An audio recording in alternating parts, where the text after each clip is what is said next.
A paz do Senhor.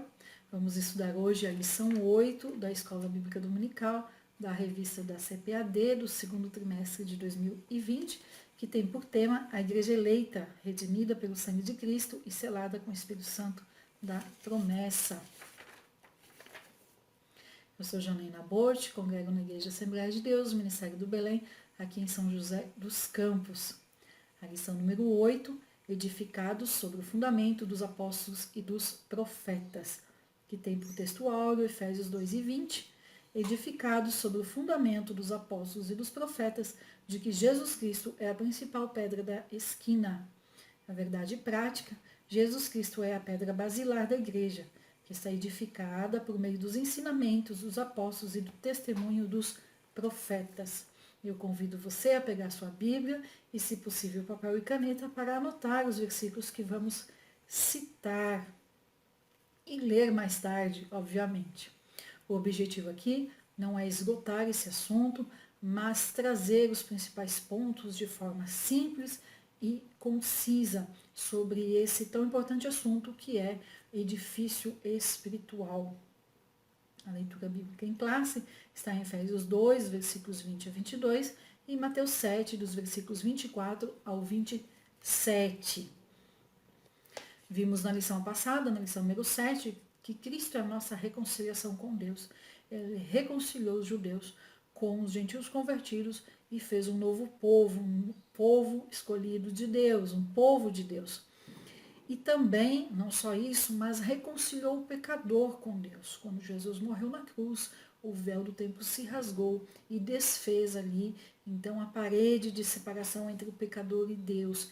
E a partir de Cristo, então, ao aceitarmos como Senhor e Salvador, como o único Senhor e único Salvador da nossa alma, nós temos livre acesso a Deus.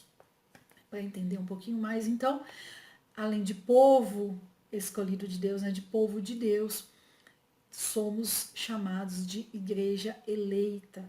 E como igreja eleita, temos 4 propriedades que Paulo nos apresenta aqui no versículo 19 da leitura bíblica em classe da semana passada, da lição 7. Assim que já não sois estrangeiros nem forasteiros, mas concidadãos dos santos e da família de Deus. Então aqui são 4 características, 2 de propriedades negativas e 2 de propriedades positivas. As negativas, já não sois estrangeiros e nem forasteiros. Então, estrangeiros é aquele que é estranho ao povo. Já não somos mais estranhos, agora nós fazemos parte desse povo de Deus. E forasteiros, que significa de fora. Agora nós já não somos os de fora, nós estamos dentro do povo de Deus. E as 2 propriedades positivas, concidadãos dos santos e da família de Deus. Então agora nós somos cidadãos do povo santo de Deus. Fazemos parte da família de Deus. E aí aqui na leitura de hoje, Paulo traz então um outro nome, um outro conceito para a igreja eleita. Ele traz a questão do edifício. No versículo 21, no qual todo o edifício bem ajustado cresce para templo santo no Senhor. Paulo usa esse conceito de edifício porque tanto os efésios, para quem ele escreve, os gentios convertidos, como os judeus, conheciam muito bem esse conceito de edifício. Os efésios tinham lá o templo da Diana, né? Conheciam tão bem o que significava esse edifício santo. Sabemos que não é santo de Diana, mas eles tinham assim uma grande idolatria em cima dela.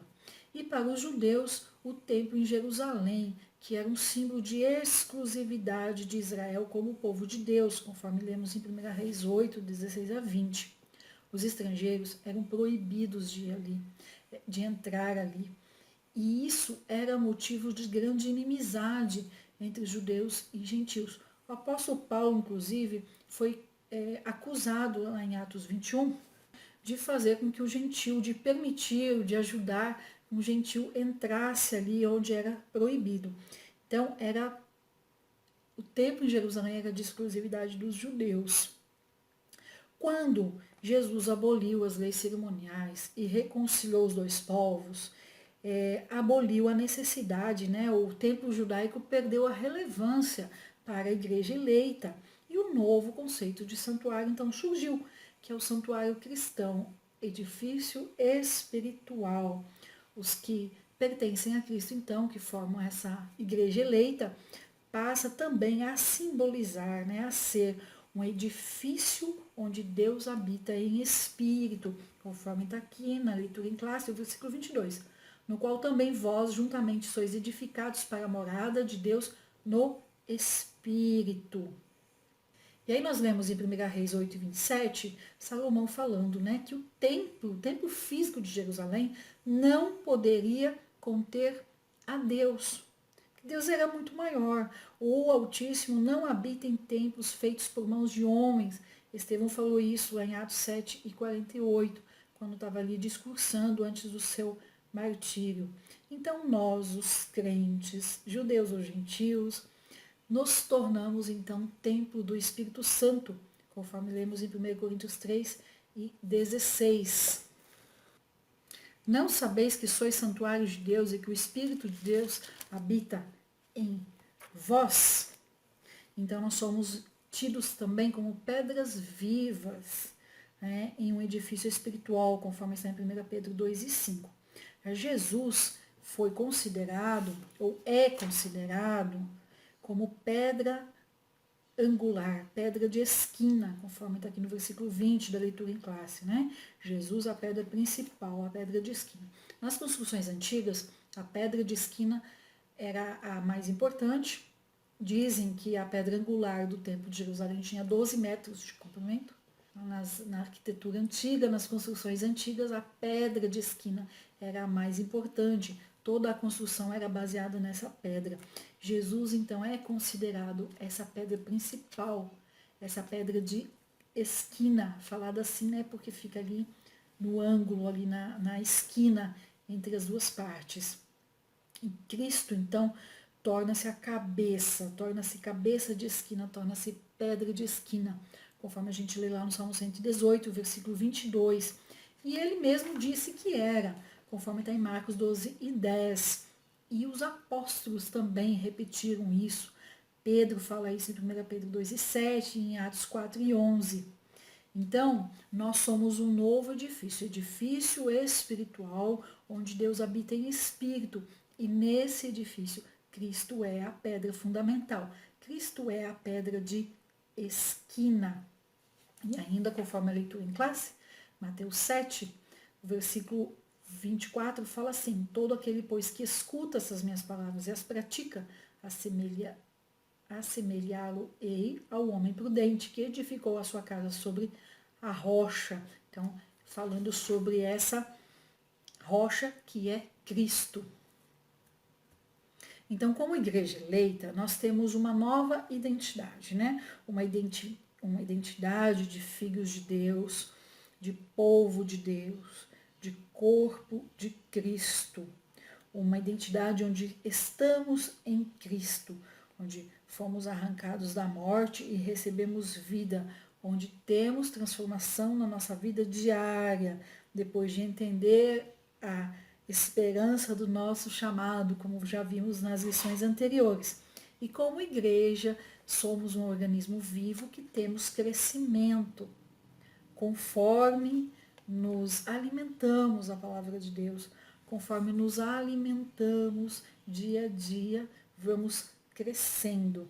E aí, assim como igreja que tem essa identidade pessoal, uma nova perspectiva em Cristo, Paulo traz então esse conceito de edifício, falando sobre estrutura.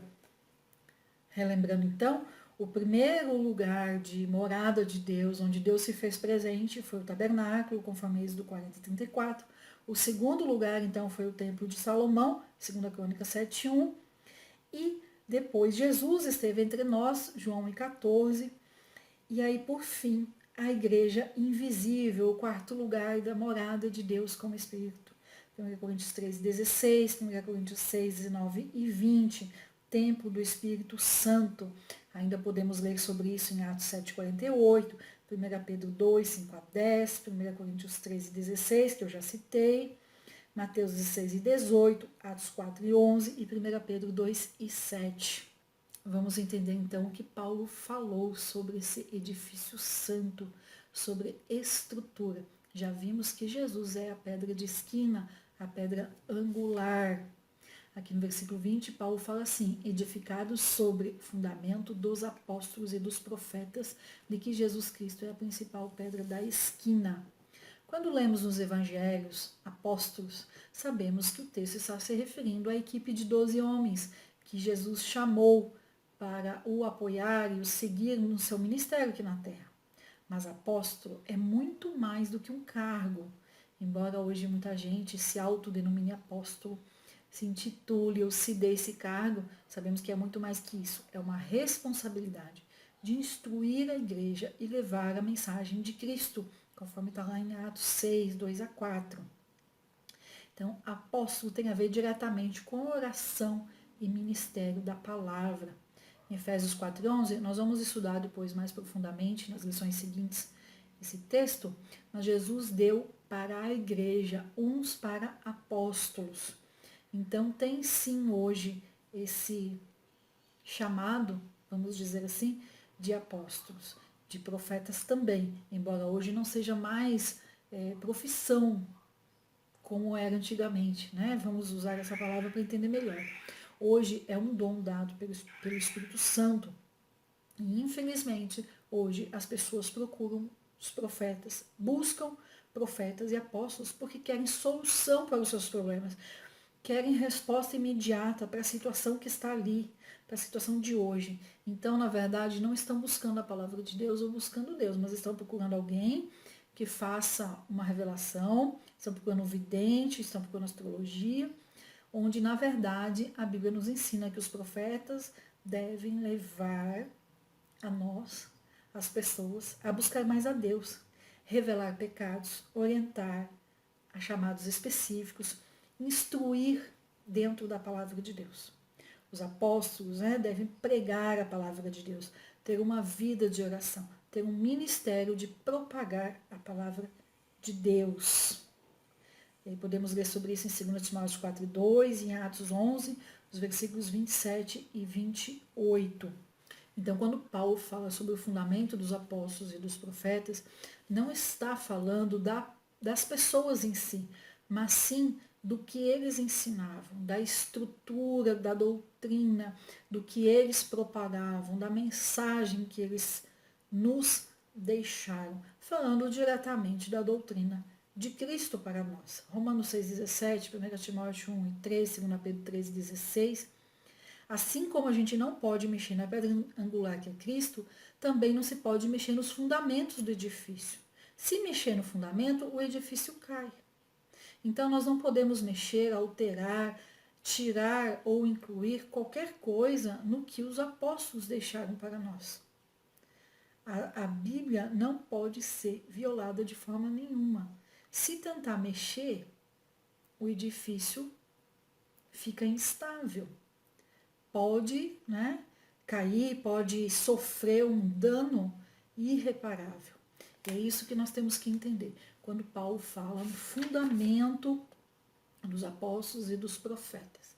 Fundamento faz parte da estrutura, não pode ser mexida. E quando ele fala dos profetas, então, está falando ali de testemunho. Nós encontramos um exemplo de um profeta, Atos 11, 27 e 28, que é o Ágabo. Ele profetizou ali sobre uma fome que o povo iria passar e da necessidade da igreja ajudar, a igreja de Antioquia. E ele também profetizou sobre a prisão de Paulo.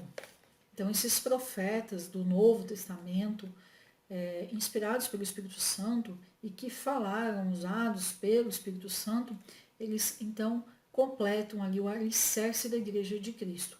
Jesus como pedra angular, como pedra de esquina, os apóstolos dando essa estrutura, esse fundamento, e os profetas, o testemunho desses profetas, contribuindo ali, terminando de formar esse alicerce. E aí o versículo 21 da nossa leitura em classe fala assim, no qual todo edifício bem ajustado cresce para templo santo no Senhor. Então, o edifício precisa estar bem ajustado. Para ele estar bem ajustado, tem que estar com a pedra fundamental, que é Jesus, a pedra angular, com os fundamentos básicos que são a doutrina ensinada pelos apóstolos, o testemunho dos profetas e, além de bem estruturado, tem que estar harmônico, tem que estar tudo certinho, cada coisa no seu lugar, muito harmônico, Colossenses 2:2, 1 Coríntios 1:10. E aí estando, né, com o fundamento, com a pedra angular, com a doutrina, sem tirar, sem colocar, o testemunho dos profetas, com tudo bem ajustado, de forma muito harmônica, então é possível que esse edifício cresça. Agora, esse edifício, para crescer, ele precisa em todo tempo estar ligado a Cristo, porque é Cristo que vai ajudar nessa estrutura, que vai, né, manter estável esse edifício. E aí nós, como salvos em Cristo Jesus, precisamos sermos filhos obedientes, oferecer diariamente sacrifícios espirituais, sacrifícios de louvores. Precisamos estar sempre bem ajustados uns com os outros. Como é que é isso então para nós? Em 2 Coríntios 13:11, nós lemos o seguinte: quanto ao mais, irmãos, aperfeiçoai-vos, consolai-vos, sede do mesmo parecer, vivei em paz, e o Deus de amor e de paz estará convosco. Então nós, como o edifício, precisamos aprender a estar bem ajustados uns com os outros, em amor, vivendo em amor, dando ao outro maior consideração do que nós mesmos, né? Buscando a santificação, vivendo em paz, procurando fazer o máximo para viver em paz. Então, em Hebreus 12:14. Seguir a paz com todos, a santificação, sem a qual ninguém verá o Senhor. Então, como corpo, como edifício bem ajustado, para crescermos, precisamos estar bem uns com os outros, precisa estar harmonioso, cada peça do edifício, cada parte, cada componente bem ajustado.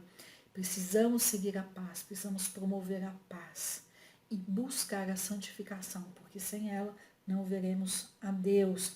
Podemos ler também 1 Pedro 1:15-16 e Jeremias 9, os versículos 23 e 24.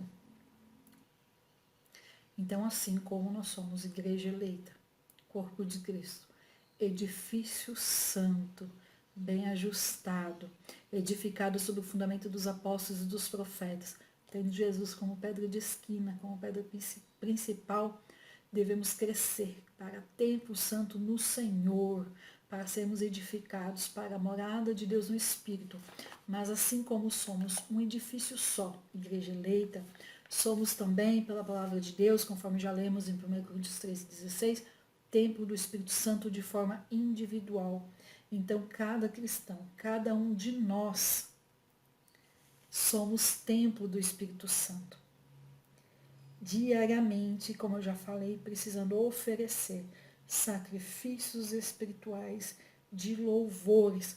E aí eu digo uma palavra, né, um alerta. Não é porque estamos na dispensação da graça que podemos viver de qualquer jeito. Dispensação da graça não significa liberdade para viver como quiser. Dispensação da graça significa que vivemos salvos em Cristo. Significa que estamos salvos em Cristo por graça de Deus, não por merecimento. Mas não significa pecar simplesmente porque Deus vai nos perdoar. Não, dispensação da graça, nós temos sim que viver como filhos obedientes, como servos de Deus, como integrantes da família de Deus, como santos, separados do mundo. Estamos num processo de santificação e devemos buscar essa santificação dia após dia. O mundo deve ver Cristo na igreja. E isso só é possível quando a igreja é sal da terra e luz do mundo. A igreja é formada por eu, você, por muitas pessoas. Embora eu seja templo do Espírito Santo, a igreja eleita é formada por todos esses templos do Espírito Santo. E precisamos viver como sal da terra e luz do mundo. Nós somos membros concidadãos dos céus. Devemos ter influência sobre os incrédulos. Devemos ter mudança de vida. ter um novo estilo de vida, um novo proceder, uma nova forma de viver. E o mundo precisa ver isso em nós. A pergunta para já encerrarmos essa lição de hoje: estamos vivendo assim, como o sal da terra e luz do mundo? Estamos vivendo bem ajustados como edifício santo? Ou estamos toda hora querendo mexer alguma coisa do lugar? Mudar um tijolo do lugar, mudar uma vírgula, fazer alguma inclusão, tirar alguma coisa? Como estamos vivendo? Estamos sendo influência para os incrédulos? Estamos vivendo uma mudança de vida? Estamos vivendo em novidade de vida? Se nós tivéssemos consciência o tempo todo que somos templo do Espírito Santo, que somos edifício santo, a morada de Deus em espírito, nós não pecaríamos do jeito que pecamos. Se nós tivéssemos consciência disso, a nossa vida seria sempre muito diferente. A doutrina dos apóstolos, o testemunho dos profetas, a pedra angular, que é Cristo, não podem ser removidos, não podem ser revogados, não podem ser mudados de lugar. Vamos ter consciência disso, para daí sim, como edifício bem ajustado, crescer para a glória de Deus. Amém? Deus abençoe. Espero que esse assunto tenha sido bênção para você. E se for, curta e compartilhe esse vídeo, nos ajudando a divulgar mais e mais a palavra de Deus. Amém? Deus abençoe.